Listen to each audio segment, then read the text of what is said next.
Well, hello everyone. My name is Rich Capitan. I'm the Education Director here at the Alaska Zoo. And behind me we have a real-life zookeeper in their natural habitat called the polar bear exhibit. Well, welcome to our live, and I want to welcome you to our 2025 Zoo Spring Fundraising event. And we're very happy to have you tuning in. And this time of year is very important for you and us and the Alaska Zoo, as this fundraiser really does help the Alaska Zoo accomplish its goals. A little bit about the Alaska Zoo, if you're not familiar. We are located in Anchorage, Alaska, and we are a zoo that is Arctic and subarctic focused. So you're not going to find any hippos, you're not going to find any giraffes at our zoo. They're all cold weather, Arctic and subarctic animals. Excuse me, I've got a bug in my throat.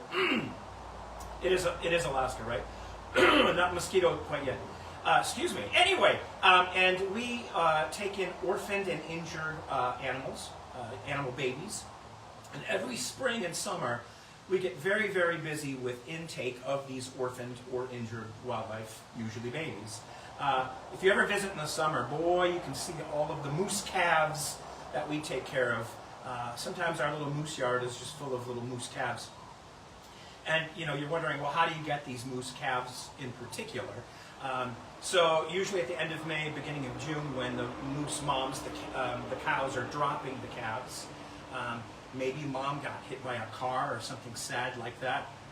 And so we work with our state and federal partners and organizations and agents to bring those animals here. We'll nurse them back to health if they need that. We'll care for them. Sometimes it's very intensive needs care.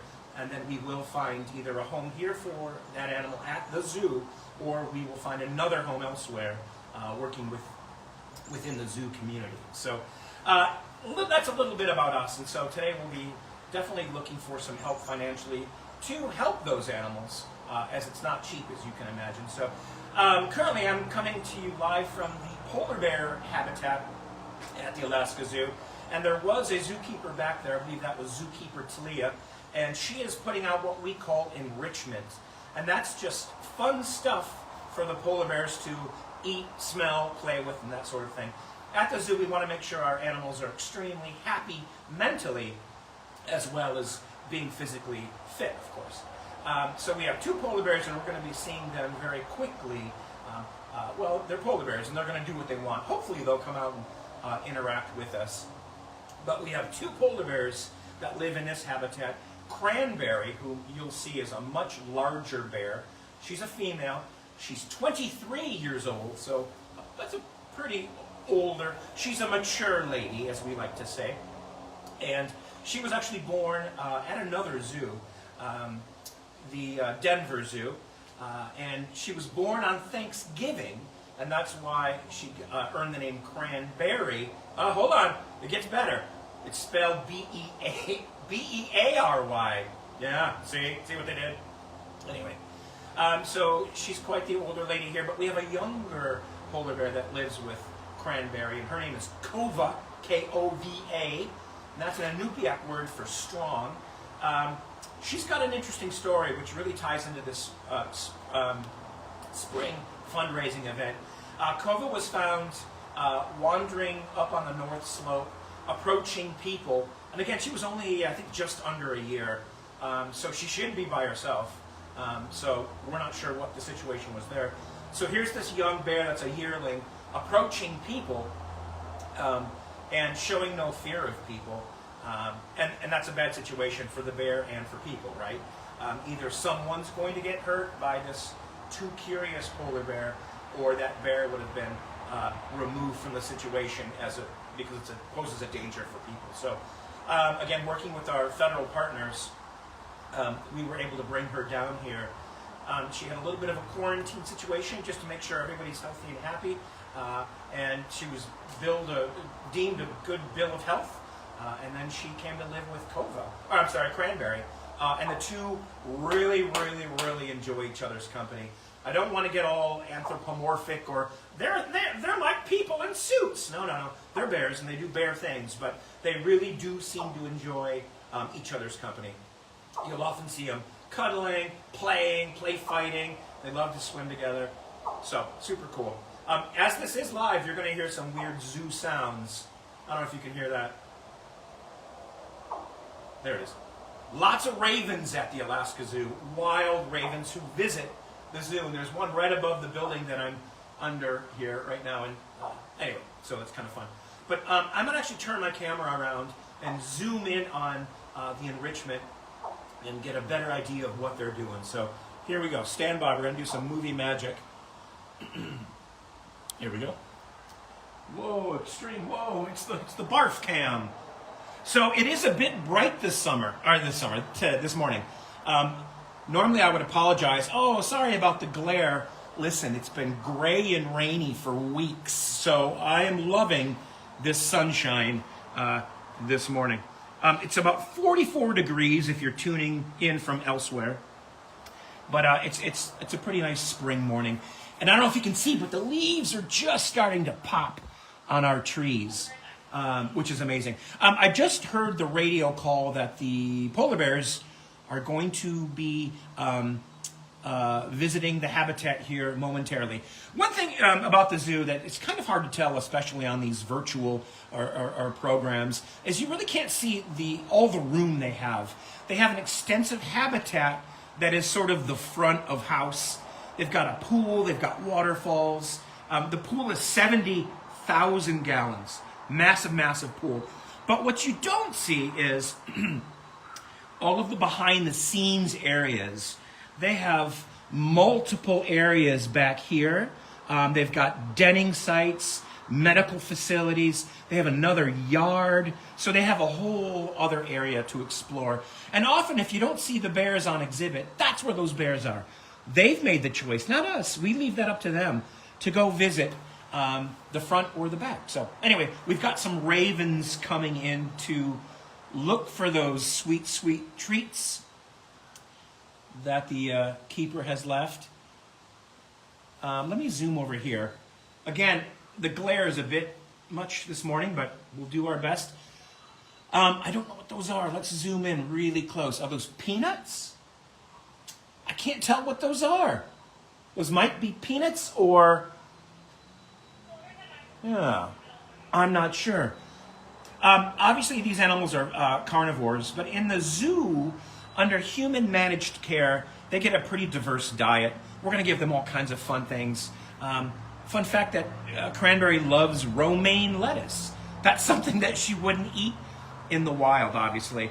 She also loves watermelon. Again, we don't get those in Alaska very often. Well, I guess at the grocery store, right? But they certainly don't grow here. So anyway, again, about this spring fundraising event, if you go to our website and look for the buttons to donate, also, I believe they're going to be in the comments here, ways to give to the Alaska Zoo. And all of those gifts will go directly to our general operations, which means that will help with animal care and maintenance here at the zoo. And again, this stuff gets pretty expensive. Just the other day, I was talking to one of the keepers, and the polar bear was currently getting, I believe it was 12 pounds of fish, 12 pounds of ground up meat, and 12 pounds of, I think, a kibble or something. So that was like 36 pounds of food. And again, that all takes money to feed these amazing bears. Now, you want your bear to be a rotund, chunky bear. That's a healthy bear. If you ever see a bear that's skinny or thin, that's a sickly bear. And unfortunately, that's not a good situation for that bear. So these bears need to put on their weight. In the winter, they're even more chunky. They are thick ladies for sure. Again, all that fat is insulation for these bears. And wild bears often will rely on that fat basically to maintain their bodies, their energy. They can go a long period of time without eating. So they need that body fat. It's critical to these bears. So not only the polar bears, but again, I mentioned those orphaned moose cubs. They need a lot of of formula and other care when they come in. So that those funds, those gifts will go directly to them as well. Now, we do get bear cubs as orphans. As I said a little earlier, Kova came in as an orphan. And again, our other bear, Cranberry, did not. But Kova did come in as a bear cub orphan. We also, throughout the summer, will get other bear cub orphans. We commonly get black bear and brown bear cubs. And again, they're adorable. It's nothing cuter than, that little brown bear looking at you. But they obviously don't stay here. We do find other homes and other facilities for these bears. Every once in a while, though, one of them will stay if we have room. Like one of last year's orphans did end up staying. Moose calf orphan did end up staying. Oh, there was a little brown bear cub. We nicknamed him Gator. And I think this was 2 summers ago.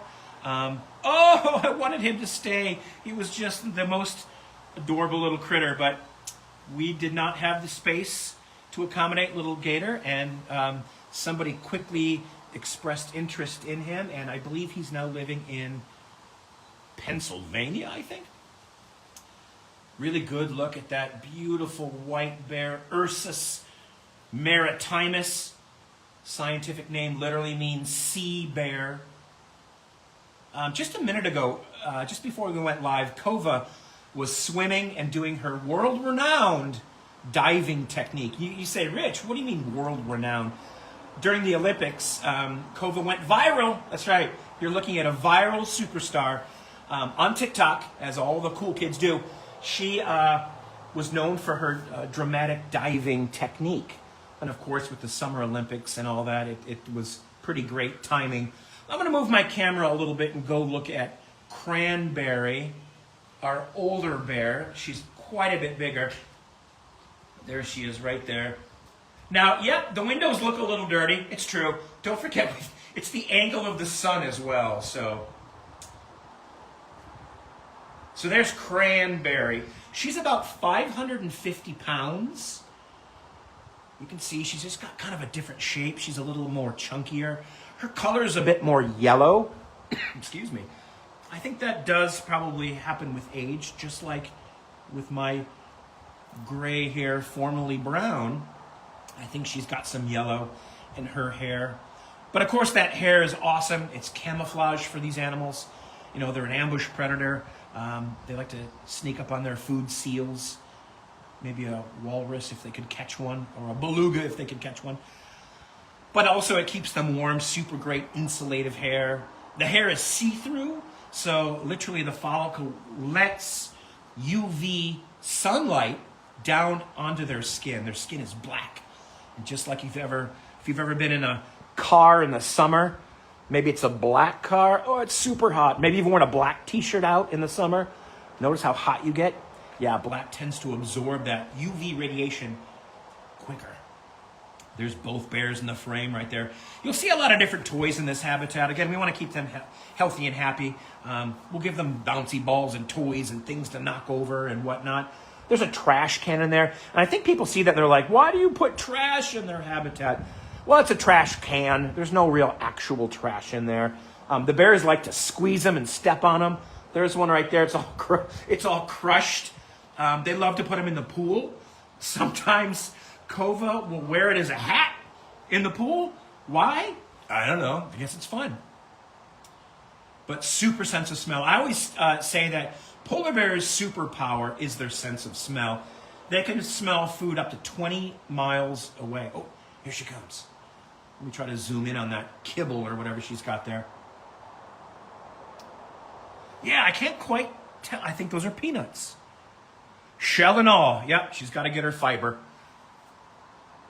Look at that tongue. Beautiful. Both bears. There we go. Great shot. Award winning. So again, we are here for our 2025 Spring Zoo fundraiser. And because of gifts from you, we can provide the best care possible for our resident animals. Every gift does go to our general fund, which helps just keep the zoo in its tip-top condition. and running smoothly and feeding these creatures. Oh, she does love her ball. And if we're lucky, before we say farewell, maybe she'll jump in the pool for us. But so bears, these bears, Cranberry in the back, she's 23. Kova up front there, right up front, is 3, so quite a bit younger. There is the big age difference, and I think that's why these bears tend to like each other so much.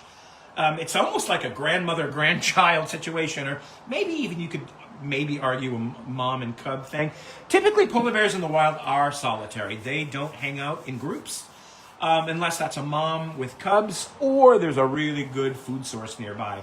But these two really do seem to like each other, and I think that age difference probably does help. Under human-managed care at a zoo, bears can live a long time. Our oldest brown bear named Jake I believe he was 40 when he finally passed away. I shouldn't say finally, what am I saying? But when he did pass away, he was 40. So these are pretty old critters, right? And again, Cranberry's 23 and Kova's 3, so they can live into their mid-30s and their 30s here, at a zoo. In the wild, that's going to be drastically different. They've got to contend with disease and injury and obviously food sources and stuff. So there's that raven trying to get some sweet, sweet free treats. So it's an exciting time for the Alaska Zoo. It's springtime in Alaska, which is a short period of time anyway. But we have a few babies. Obviously, if you follow our social media, you're aware of our baby Tibetan yak, which is just this adorable little cute yak. It looks like he's wearing pants. Like his front half is like white and he's got like black pants. He's adorbs. He's super cute. Actually, I think she's a she. What am I saying? And then we have, I'm a little more biased on this one. There are 3 Wolverine kits, which are super adorable.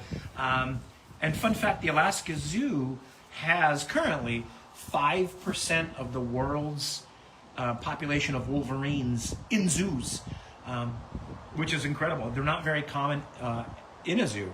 So we've got 5. Probably when those 3 little kits grow up, they will go off and help the gene pool of wolverines at other zoos. It sounds like they may be going to Europe. I'm not quite sure, but there's Kova checking out that trash can as she does. Sometimes the keepers will smear like peanut butter and jelly or honey in there. So those bears are like, yeah, good stuff. So again, if you would like to give a gift to the Alaska Zoo, please see our website, which is alaskazoo.org. Or you can go, I believe, in the chat. Our chat master, Katie, behind the scenes, I think has some links down there as well. So lots of opportunities. We will be doing this later in the day as well. We're going to switch it up time-wise and species-wise. We will be visiting one of our newer zoo residents, Natasha, the Amur tiger. We will be seeing her at 1 p.m. live today as well. So there's big old Cran. Another kind of cool fact about the Alaska Zoo that I don't think a lot of people realize is we're the only zoo in the United States that has polar bears living at our zoo, but there are wild populations of polar bears in our state. Yeah, we're the only state that can say that, which is pretty darn cool. We do a lot of international work with researchers on polar bears. We are an Arctic Ambassador Center for an agency called Polar Bears International, and they do a lot of research on polar bears all over the Arctic. So it's pretty cool that we are associated with that group. And again, they do a lot of really important stuff. So when you hear polar bear, you also often hear the words climate change. And yeah, certainly in the Arctic, communities, people out in villages, heck, even here in Anchorage, there's been definitely a noticeable change. We've had really weird summers. strange winters. Like, whoa, we had barely any snow this winter. It was a really weird winter. So yeah, the climate definitely is a dynamic thing that is changing. And that's really hard on this animal specifically, polar bears. These animals rely on the Arctic sea ice for that frozen, or for that ocean to freeze, which then allows these animals to go find mates, to go find food, more importantly, go find food. So if there's less sea ice, this animal has to travel further and work harder to find food. And that's obviously energetically not very good for this animal. Not only that, but if it's harder to find food, this animal might come ashore. Typically, if it's out on the ice, on the frozen ocean, if there's no ice or less ice, this animal might come ashore, which then there's a greater likelihood of encountering people. You might have a bear wander into town, and that's not good for the bear or people. So yeah, with climate change, it's definitely an impact on this animal. And some populations of polar bears are doing all right. They're kind of holding firm and doing all right. Others are in drastic decline. And then there are great big areas of scientists are trying to figure out how and where those animals are. Obviously, the Arctic is a big place, and it's a really inhospitable place, hard to travel and research. So there's a lot about the animal population of polar bears that we don't have a good handle on. Anyway, looks like Cranberry is going to peace out. Let me zoom out and... Shall I tell the Binky story while we're here? Let's tell the Binky story. Maybe you've heard of Binky, maybe you haven't. Well, here we go. Excuse me. In 1997, there was a visitor from, I believe, Australia, and she came up to the polar bear habitat. And it's kind of hard to see. Behind this white fencing here, there's a split rail fence. Let me zoom in. It's kind of hard to see.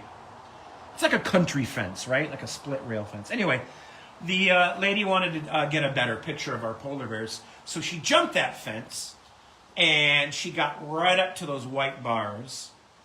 And we had a large bear at the time named Binky. He was a big male. Well, he reached through those bars and grabbed her by the leg, bit her foot. Happily, she was able to escape. Her shoe popped off. And then, obviously, people jumped in and grabbed her and made sure she was all right. Binky kept that shoe for 3 days and, paraded it around like a like when your dog gets something he shouldn't or she shouldn't, and then they run around like, ha-ha, try to catch me. Well, that's what Binky did. He was like, nope, it's my new toy. Finally, after 3 days, they got the shoe back. The lady was okay and totally admitted that it was her fault. And the shoe now lives for all to see here at the zoo. Yes, we kept the shoe. So I always like to end that story with the age-old wisdom nugget. At zoos, don't climb the fence. Yeah, fences are there for a reason. Anyway, but people still talk about Binky. Literally, it's common, maybe once a week, people will stop me and say, yeah, where's Binky? I'm like, well, Binky's passed away because that was, a long time ago, 1997. So anyway, so Cranberry's making the rounds. She's just kind of cruising around looking for more snacks maybe she missed. Kova, I think, looks like, oh, there she is. It's almost like a Calder on command. Wouldn't that be cool? People do ask if we ever touch or get in there with our polar bears, and we definitely don't. These are a big animal. Even if Cranberry was like, I love you, she's still 550 pounds.